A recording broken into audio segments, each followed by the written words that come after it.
Iniciación de Elizabeth Hay, parte 4. El árbol de la ciencia del bien y del mal. Una noche, cuando ya domino bastante el arte de callar, comparezco otra vez ante Fantôhep. Él pregunta: ¿con qué te has topado en tu lucha contra la dificultad de guardar silencio? ¿Has aprendido solo a dominar el callar? No, padre, eso hubiera sido simplemente imposible. Durante mi lucha con el callar, he tenido también que luchar contra el hablar. En la medida en que aprendía a dominar el arte de callar, aprendía también el arte de hablar. Pues callar significa no hablar y hablar significa no callar. No podía separar estas dos cosas. He descubierto que así como una moneda tiene dos caras y sin embargo constituye una unidad, también los gemelos callar y hablar son las dos caras de una misma unidad. Correcto, dice Fantôhep. Luego se levanta y me conduce a uno de los grandes sillares blancos de que están formadas las paredes de la habitación. Señala la superficie lisa y blanca de la piedra y pregunta: ¿qué ves sobre esta superficie blanca? Nada, respondo. ¿Y qué puedo dibujar en ella? Todo, respondo. Entonces dice Fantôhep: esta nada contiene dentro de sí al todo. En este estado, ambos, nada y todo, forman una unidad perfecta. Algo que forma parte de la unidad solo se hace reconocible cuando se separa de esta unidad, se aísla y deja de pertenecer a la unidad.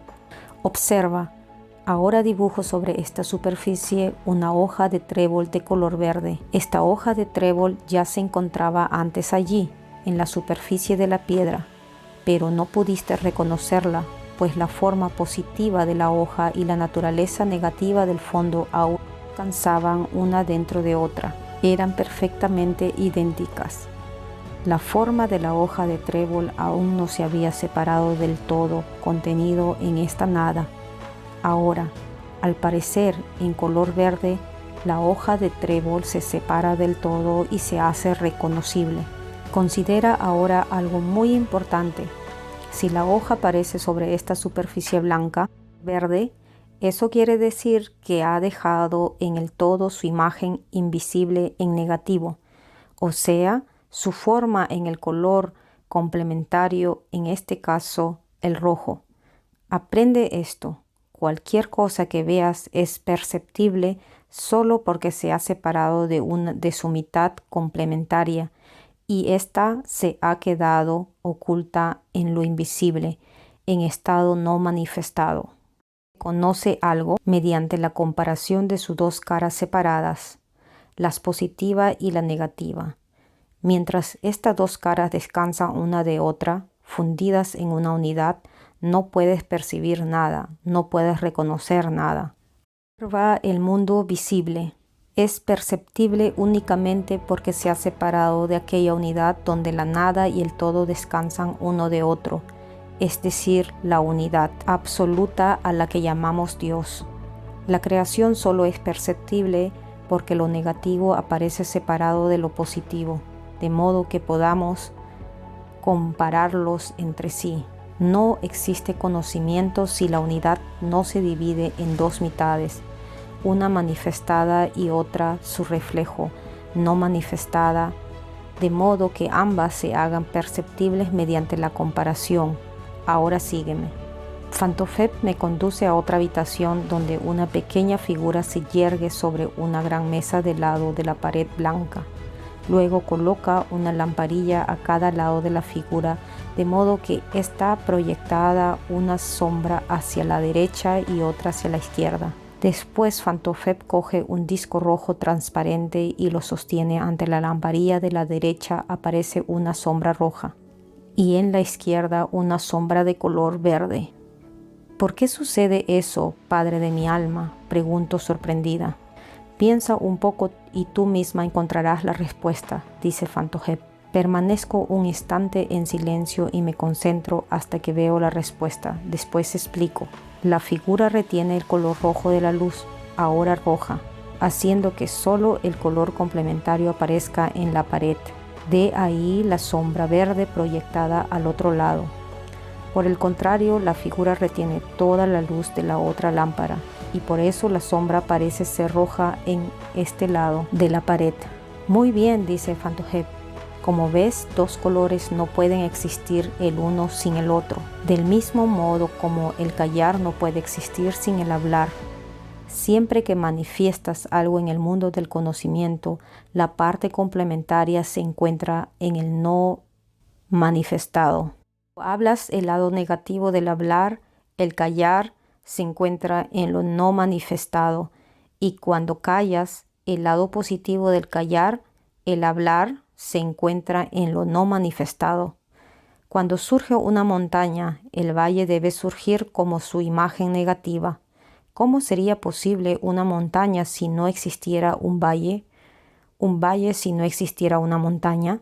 Nunca algo se puede manifestar, se puede hacer perceptible sin que al mismo tiempo lo opuesto, lo complementario, esté presente en lo manifestado. Cuando algo positivo se manifiesta, su negativo se encuentra no manifestado. Cuando lo negativo se manifiesta, lo positivo permanece no manifestado. Donde algo aparece debe estar también su parte complementaria, aunque sea solo en un estado no manifestado. El hecho de ser complementarios los ata el uno al otro eternamente.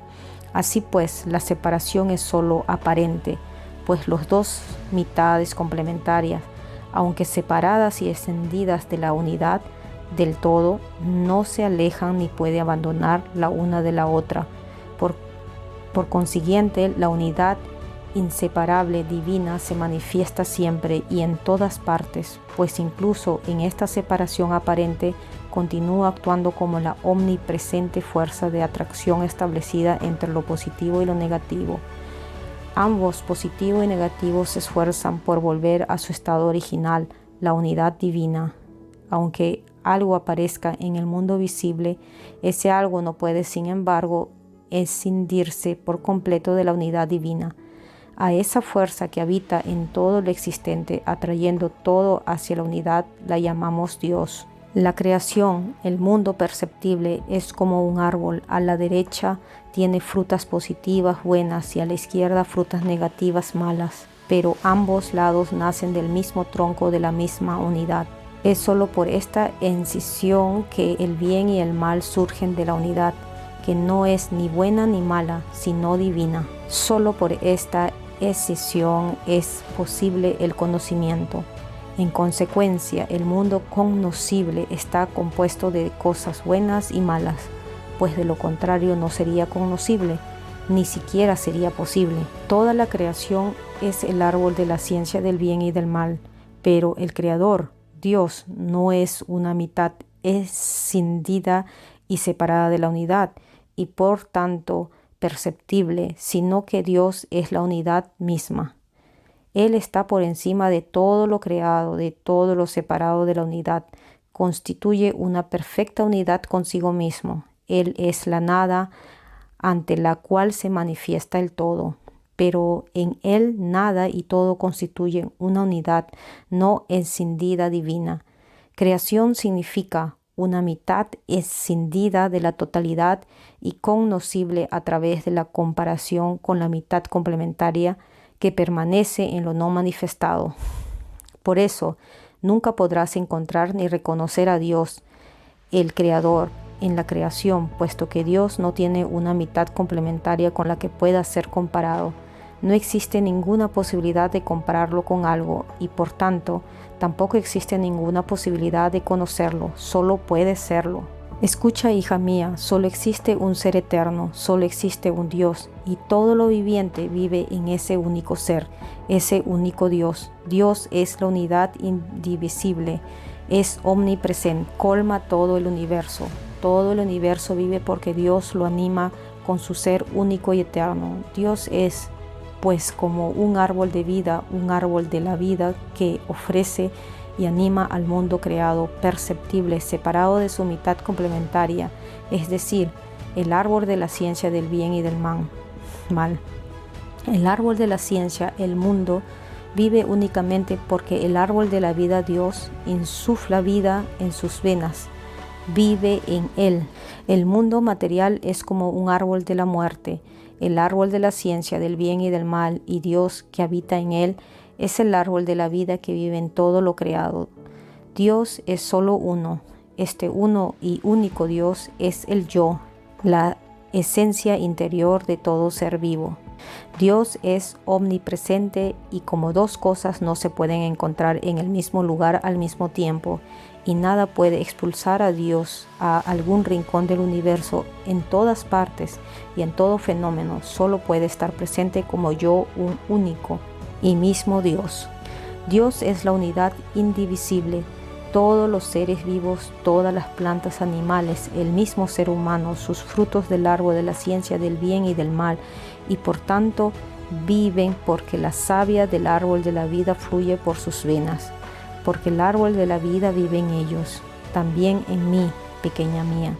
Tu cuerpo también es un fruto del árbol de la muerte, del árbol de la ciencia del bien y del mal, y como tal no tiene vida propia. Pero en ti también vive el árbol de la vida, pues tú también, tu yo también es una ramita del árbol de la vida de Dios, y tú vives únicamente porque Dios vive en ti. Dios es tu yo, Él mantiene vivo tu cuerpo, tu persona física. Al nacer en tu cuerpo te convertiste en una criatura perceptible. Tu conciencia se separó del nada todo, de Dios, de tu verdadero yo. Saliste del paradisíaco estado primordial donde todas las posibilidades de la manifestación, es decir, todas las plantas, los animales y el mismo ser humano se encontraban aún dentro de la unidad del todo, y caíste en la multiplicidad, en la diferenciación. Te convertiste en una manifestación, en una creación. Por lo tanto, todo lo que eres aquí en la tierra son meras manifestaciones perceptibles, mitad buenas y mitad malas, de la unidad. Y puesto que tu conciencia ha entrado en tu cuerpo, tú has despertado en ese cuerpo, es decir, tu conciencia se ha hecho idéntica a tu cuerpo. Comer algo significa hacerse idéntico a ese algo, pues estás compuesta de aquello que comes, eres aquello que comes. Y al identificarse en tu conciencia con el cuerpo, has comido del árbol de la ciencia del bien y del mal, simbólicamente hablando, y al hacerlo te has entregado al reino de la muerte. Pero escúchame, tu cuerpo es la consecuencia y el resultado de la escinsión. Es solo la mitad visible de tu verdadero yo. La otra mitad permanece en la parte no manifestada, inconsciente de tu ser. Si unes estas dos mitades complementarias, podrás volver a encontrar la unidad divina. Es completamente imposible vivir la unidad físicamente. Es imposible hacer que también la mitad invisible e inconsciente de tu ser se convierta en visible y corpórea, pues una conciencia no puede habitar en dos cuerpos. Si intentaras vivir en tu cuerpo la esencia de tu mitad complementaria y por tanto una reunión de estas dos mitades implicaría el aniquilamiento del cuerpo, pero sin embargo puedes vivir en el cuerpo la unidad divina con tu mitad complementaria en un estado consciente. Puedes dilatar, ampliar tu conciencia hasta que adquieras plena conciencia de tu subconsciente. Sientas conscientemente tu mitad invisible y no manifestada, y así hagas realidad en tu conciencia la unidad divina, mientras tu cuerpo deambule por el mundo creado, visible. Puedes volver a fundir tu conciencia con tu verdadero yo en una perfecta unidad, y así puedas ya en tu existencia corporal vivir la felicidad eterna, sentir a Dios, experimentar a Dios, ser Dios. Esta tendencia hacia la reunificación está presente en todo lo que ha sido creado. Toda criatura viviente busca su otra mitad para volver a unirse con ella. Los fenómenos positivos, los masculinos, buscan los negativos femeninos y viceversa. Esta tendencia de las fuerzas positiva y negativa da forma incluso a la estructura más profunda de la materia.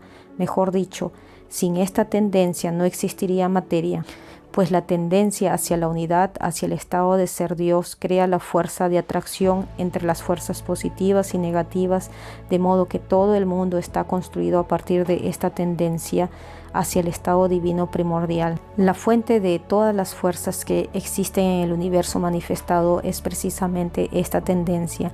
La naturaleza aprovecha esta tendencia proyectándola en los cuerpos, así es como surge la energía sexual. Pero mientras una criatura busque su otra mitad en el mundo creado perceptible, nunca podrá encontrar la unidad, pues su mitad complementaria no se encuentra fuera, en lo manifestado, separada de él, sino que está dentro de él mismo, en su parte no manifestada, en su subconsciente. Ninguna criatura viviente puede existir si no tuviera dentro de sí misma otra mitad no manifestada. Obsérvate a ti misma, hija mía. Lo opuesto a todo aquello que tú manifiestas está contenido en tu parte inconsciente, que sin embargo es parte de ti. Tú también eres tú. No encontrarás tu parte complementaria fuera de ti, ni siquiera en un hombre de carne y hueso, sino solo en la parte inconsciente de tu propio yo. Cuando unas en tu conciencia estas dos mitades de tu yo, habrás reencontrado el nada todo, serás nuevamente idéntica a Dios. Y opuesto que esta unión que tiene lugar en tu conciencia pone fin a las ansias eternas de tu ser manifestado, ya que éste ha encontrado a su parte complementaria y se ha fundido con ella en una unidad. Los deseos sexuales de tu cuerpo cesan de una vez y para siempre. Te haces perfecta en ti misma, vives ya en tu existencia carnal el estado divino, la inmortalidad, la bienaventuranza son consumadas, y como dentro de cada criatura viviente vive el mismo, el único ser, al despertar en tu verdadero yo, te haces al mismo tiempo idéntica al verdadero yo de toda criatura viviente. Alcanzas la unidad con todo el universo, elevas tu conciencia por encima de tu cuerpo, tu personal, y pasas a experimentar la conciencia cósmica. Te sientes yo, tú misma, dentro de toda criatura viviente, dentro de todo el universo, dentro de Dios. Esto significa, vuelves a comer de los frutos del árbol de la vida. Pasas del mundo de los efectos al mundo de las causas, de lo pasajero a lo imperecedero, de lo creado a lo creador, y del reino de la muerte al reino de la vida. Resucitas en el ser eterno. Eso es la iniciación. Fantofep deja de hablar, pero en la infinita profundidad de sus ojos celestiales veo esa unidad divina hecha realidad. Esos ojos comunican a mi alma felicidad, serenidad y paz eternas. En su mirada veo la plenitud de la verdad. Luego recibo su bendición y me voy.